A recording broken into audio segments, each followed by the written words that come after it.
করে আল্লাহ পাক নবী রাহমাতুল লিল আলামিনকে পাঠাই দিলেন। এবার নবী রাহমাতুল, গভীর মনোযোগ, এবার নবী রাহমাতুল লিল আলামিন সেই জায়গার মধ্যে আস্তে আস্তে বড় হওয়া শুরু করলেন। এবার নবী আসার আগে একজন অভিভাবক হারাই ফেললেন, বাবা আব্দুল্লাহকে হারাই ফেললেন, বাবা আব্দুল্লাহকে হারাই ফেললেন। আর আপনারা জানেন, আমরা জানি, সবাই জানে, অভিভাবক ছাড়া কখনো সন্তান সুন্দর পরিবেশে বড় সুন্দর ব্যবহার শিখতে পারে, কারণ অভিভাবক তো শিখাবে, অভিভাবককে তো শিখাবে। এবার নবীর বড় হওয়াটা একটু খেয়াল করেন, সবই তো আল্লাহর ইশারা। আমি প্রায় সময় বলি আল্লাহর প্রত্যেকটা কাজে হিকমত আছে। আমরা বুঝি না বলে আল্লাহকে ভুল বুঝি, বুঝি না বলেই অধৈর্য হয়ে যায়। এটা শুনলে আপনার জীবনটাকে আপনি ক্লিয়ার বুঝতে পারবেন। এবার নবী রাহমাতুল লিল আলামিন কোন নবী? যিনি আল্লাহর হাবিব নবী, যিনি ইয়াসিন নবী, যিনি মুদ্দাসসির নবী, যিনি তোহা নবী, যিনি মেরাজুন নবী, যিনি হায়াতুন নবী, যিনি নূরুন নবী, যিনি আল্লাহর হাবিব নবী, যিনি খলিলের নবী, যিনি মুসার নবী, যিনি ঈসার নবী, যিনি দাউদের নবী, যিনি আদমের নবী। আল্লাহ হাবিব নবীকে পাঠাচ্ছেন, পাঠানোর আগে আব্বা জানকে তুলে নিলেন। এবার আম্মা জান ভাবতে লাগলেন, আমার সন্তান তো চলে আসলো, এই সন্তান বড় হবে কিভাবে? আদব কার কাছে শিখবে? ব্যবহার কার কাছে শিখবে? আর শিখবে তো শিখবে কিভাবে? সৎসঙ্গে স্বর্গবাস, অসৎসঙ্গে সর্বনাশ। সৎসঙ্গে স্বর্গবাস, অসৎসঙ্গে সর্বনাশ। এই যে মুহাম্মদ যেখানে বড় হবে, এখানে সবগুলা চুর, সবগুলা বাটপার, সবগুলা জানাকুর, সবগুলা মদদি, এমন মদদি, এমন খারাপ, নিজের মার সাথে জানা করতে পর্যন্ত দ্বিধাবোধ করে না। এমন পরিবেশে মুহাম্মদ কি শিখবে? এমন আল্লাহ পাক বলে, আমার কাজ তুমি বুঝবা না, আমার কাজ তুমি বুঝবা না, আমার কাজ তুমি বুঝবা না। এবার নবী রাহমাতুল লিল আলামিন বাল্যকাল, ছোটবেলা থেকে আস্তে আস্তে বড় হওয়া শুরু করলো। ডাইনে খারাপ, বামে খারাপ, সামনে খারাপ, পিছনে খারাপ, অন্যায় আর অন্যায়, গুনাহ আর গুনাহ, পাপ আর পাপ। কিন্তু বড় অদ্ভুত বিষয়, ফেরেশতারা অবাক হয়ে গেল। আমার নবীর যখন 40 বছর বয়স মোবারক হয়ে গেল, আল্লাহ পাক নবুয়তের এলান দেওয়ার ঘোষণা করে দিলেন। আমার নবীর এর আগের জীবনকে এমন ভাবে কাফেররা পরিলক্ষিত করেছে, নবীর চরিত্র দেখে, ব্যবহার দেখে, কথা দেখে, ওই বেঈমানগুলাই নবীকে বিশ্বস্ত বলে উৎসাহিত করেছেন, আখ্যায়িত করেছেন। এমন পর্যন্ত আবু জাহেল বলল, কারো কাছে সম্পদ নিরাপদ না থাকতে পারে, আব্দুল্লাহ ছেলের কাছে সম্পদ নিরাপদ থাকবে, আব্দুল্লাহ ছেলের কাছে নিরাপদ থাকবে। এবার ফেরেশতারা রব্বে কারীমকে বলে, আল্লাহ মামেলা বুঝলাম না। আল্লাহ পাক বলে, আমি কোন স্ট্যান্ডার্ড দেশে নবীকে পাঠাবো না, কোন স্ট্যান্ডার্ড পরিবারে পাঠাবো না, স্ট্যান্ডার্ড পরিবেশে পাঠাবো না। আমি বাবাকে নিয়ে আসবো, মাকে নিয়ে আসবো, যেন জগৎকে প্রমাণ করাই দিতে পারি, তোদের আব্বা শিকার জন্য, ভদ্রতা শিকার জন্য বাপ লাগে, দাদা লাগে, মা লাগে, শিক্ষক লাগে, পরিবেশ লাগে। আমার মুস্তাফার এগুলা কিচ্ছু দরকার হয় না, কারণ আমার মুস্তাফা কারো মতই না। বলেন সুবহানাল্লাহ, আল্লাহু আকবার।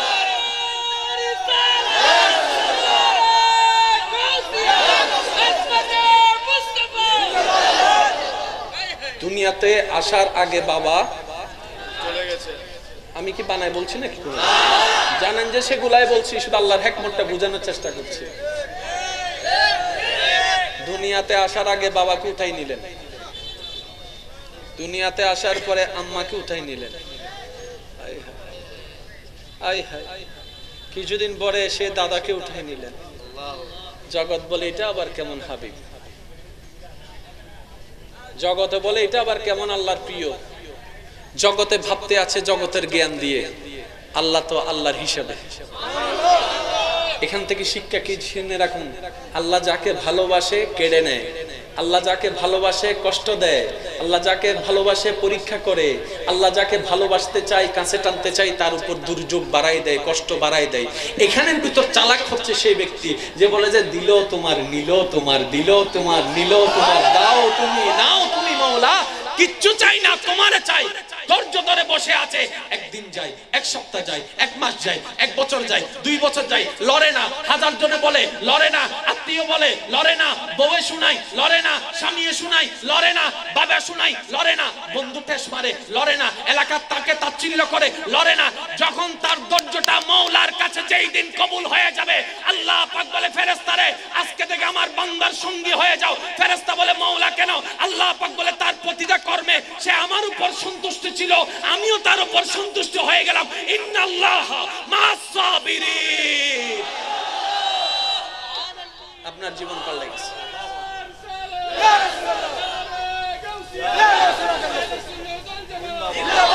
আমরা এই হিকমত বুঝি না বলে আল্লাহ থেকে নিতে জানি না। আমরা ভালোবাসলে দিতে থাকি, আল্লাহ ভালোবাসলে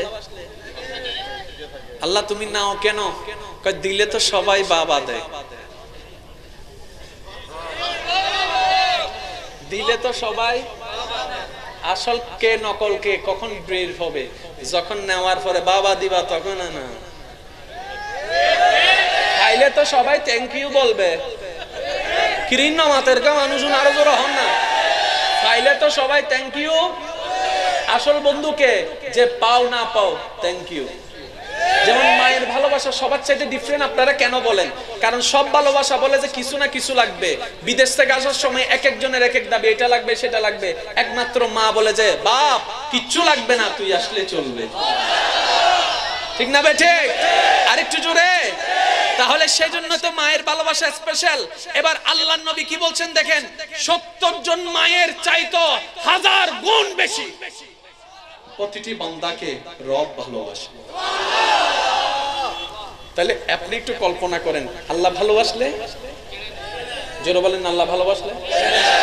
আর যারা ধৈর্য ধরে, আপনারাই তো বলেন, আপনারাই শুনেছেন, ধৈর্য ধারণকারী কখনো বিফল কিভাবে যায় না। একটা মনে রাখবেন এই কথাটা, ধৈর্য ধারণকারী কখনো বিফল। ধৈর্য ধারণকারীর জন্য নিয়ামত অডেল। ধৈর্য ধারণকারীর জন্য নিয়ামত, ধৈর্য ধারণকারী কম পায় না বেশি পায়। এবার শুধু আমি আপনাদেরকে আল্লাহর জন্য যদি ধৈর্য ধরতে পারেন নিজের জীবনে, এতটুকু মনে রাখবেন, যা হারাবেন তার চাইতে 10 গুণ। সুবহানাল্লাহ বলুন। যা হারাবেন তার চাইতে আরো 10 গুণ পাবেন, এটা আল্লাহর ওয়াদা। কিন্তু সময় কখন আসবে সেটা আপনি নির্ধারণ করতে পারবেন না, সেটা মওলার ইচ্ছা। আমরা ভুল করি কোথায়? আমি যেহেতু পরিশ্রম করেছি আমাকে পাইতেই হবে, পাইতেই হবে, পাইতেই হবে, আমরা নির্ধারণ করি। আল্লাহ পাক বলে যে তুই কে নির্ধারণ করা, তুই আমার উপর ছেড়ে দে না, তুই আমার উপর খুশি থাক, আমিও তোকে খুশি করে দেব। আমরা তো আল্লাহর উপর খুশি থাকতে পারি, যার কারণে আমাদের সবকিছু গন্ডগোল হয়ে যাচ্ছে। ওই রকম জিনিস জন্য যে মজলিস, এটার নাম মাহফিল। শেষ করে দিব? বিরক্ত হচ্ছেন ভাইরা নাকি আমিও দাঁড়াই যাব? দাঁড়াই যাব। আমার এতক্ষণ তো অনরার পক্ষে আসিলাম, অত নিদারের পক্ষে যাবি, কষ্ট হচ্ছে। এবার আশেকরা প্রস্তুত থাকেন, আশেকরা মনের কান প্রস্তুত। আপনারা জানেন নবী আল্লাহর বান্দাদের মধ্যে এমন একটা গ্রুপ, এমন একটা দল, যারা দোয়া করলেই দোয়া কবুল, দোয়া করলেই দোয়া কবুল। এটার ফেরত, এটা উল্টাই দেওয়া। আচ্ছা, এই সুযোগটা যদি আল্লাহ আমাদেরকে দিতেন, আচ্ছা যাও তোমাদেরকে 5 মিনিটের জন্য সুযোগ দিলাম, 5 মিনিটে যে যা দোয়া করবা সব কবুল, যদি আল্লাহ আমাদেরকে 5 মিনিটের জন্য সুযোগ দিত, এখানে অবস্থা কি তো জানেননি? ওই ঘরে 3 জন মরে গেছে, এই ঘরে একজন কানা হয়ে গেছে, ওই ঘরে একজন পা ল্যাংড়া হয়ে গেছে, ওই ঘরে একজন এমন কইছে, কি রে ব্যাপার কি? সবাই দোয়া করছে, আল্লাহ আমার শত্রু যেন কানা হয়ে যায়, আল্লাহ আমার শত্রু যেন ল্যাংড়া হয়ে যায়। সেজন্য আল্লাহ এই সুযোগ আমাদেরকে দেয়। এই সুযোগ আল্লাহ কাদেরকে দেয় জানেন? এবার আসেন, রাষ্ট্রবিজ্ঞান নিয়ে যারা পড়ালেখা করছেন, আমি আপনাদের মনোযোগ আকর্ষণ করছি। সত্যিকার ক্ষমতাশীল ব্যক্তিকে প্রশ্ন যদি করা হয়, তখন উত্তর দিচ্ছে রাষ্ট্রবিজ্ঞানে, যার কাছে ক্ষমতা থাকার পরও ক্ষমতা দেখায় না, সে হচ্ছে সবচাইতে সত্যিকার। পাওয়ার আছে কিন্তু পাওয়ার দেখায় না, অরিজিনাল পাওয়ারফুল। আর যার কাছে পাওয়ার নাই সে কি করে? সিনোস নাই হন, কথায় কথায় শুধু বাম মারবে, সিনোস আমি কেডা, একডা চিনোস আমি কেডা। আর যার কাছে পাওয়ার আছে সে বলবে যে ভাই আমি কিছু না, আমি না বলবো, আমি ছোট, আমি ছোট মানুষ, আমি সামান্য মানুষ, আমি সামান্য, আমি কিছু না ভাই, আমি কিছু না, আমি কিছু না। এটা হচ্ছে আসেওয়ালার লক্ষণ। সত্যিকার জ্ঞানী কে? যে 1000টা শুনবে, চুপ, 1000টা শুনবে, আর যে পড়ং পড়ং পড়ং পড়ং পড়ং পড়ং পড়ং পড়ং পড়ং। সেজন্য বলে জ্ঞান যখন বেড়ে যায় জবান তখন চুপ হয়ে যায়, ঠিক না ভাই? আপনাদের আমাদের জীবনে যেন আমরা বন্ধু বান্ধবের জীবনে, ঘরের জীবনে যেন এই জিনিসটা অ্যাপ্লাই করতে পারি। বেশি কথা যেন আমরা না বলি, আমরা 10টা শুনে একটা বলবো, কিন্তু ওই বলাটা এমন ভাবে বলবো যেন কেউ ফেলতে না পারে। এই কথার একটা দাম, এই কথার একটা দাম। এবার আমার যুবক ভাইরা, আপনারা একটু মনোযোগ, আল্লাহর পরীক্ষা, আল্লাহর মহব্বতকে একটু খেয়াল করুন। মুসা নবী, আল্লাহর পয়গম্বর, আল্লাহর জলিলুল কদর একজন প্রিয় বান্দা, একজন পয়গম্বর। আল্লাহ পাক ওনাকে নবুয়ত দান করেছেন, আল্লাহ পাক ওনাকে কিতাব দান করেছেন, আল্লাহ পাক ওনাকে অনেক মুআজিজা দান করেছেন। ওনার হাতে একটা আসা ছিল, লাঠি ছিল, ওনাকে এই লাঠিটা ফেলে দিলে সাপ হয়ে যেত, এমন আল্লাহ পাক ওনাকে হাজার হাজার হাজার হাজার মুআজিজা দান করেছেন। কিন্তু এই মুসা নবী দোয়া করে 1000 জনের তকদির পাল্টাই দিয়েছে। আপনারা জানেন ছোটবেলায় ফেরাউনের ঘরে জিহ্বার মধ্যে কি লেগেছিল? বলেন না, আগুন অথবা কয়লা, যার কারণে জিহ্বাটা কি হয়েছে? পুড়ে গিয়েছে। আর আপনারা জানেন কথা বলার জন্য ঠোঁটেরও দরকার, দাঁতেরও দরকার, জিহ্বারও দরকার। স্যার দাঁত ছাড়া কথা বলেন তো, আল্লাহ বাবা ভালো শুনুন, ঠিক না? স্যার ঠোঁট ছাড়া কথা বলেন তো, বাবা ডাকেন আ আ আ। তাহলে কথা বলার জন্য ঠোঁটের দরকার, জিহ্বার দরকার, দাঁতের দরকার। আপনি যে উচ্চারণগুলা করেন এই উচ্চারণগুলা সাজাই দিচ্ছে কে? কথা কিভাবে আসে কখনো ভেবে দেখেছেন? আপনার ভিতর থেকে বাতাস বের হয়। একটু খেয়াল করবেন, আপনার ভিতর থেকে কোনো শব্দ বের হয় না, আপনার ভিতর থেকে একটা বাতাস বের হয়। ওই বাতাসটাকে জিহ্বায় শব্দ তরঙ্গ বানায়।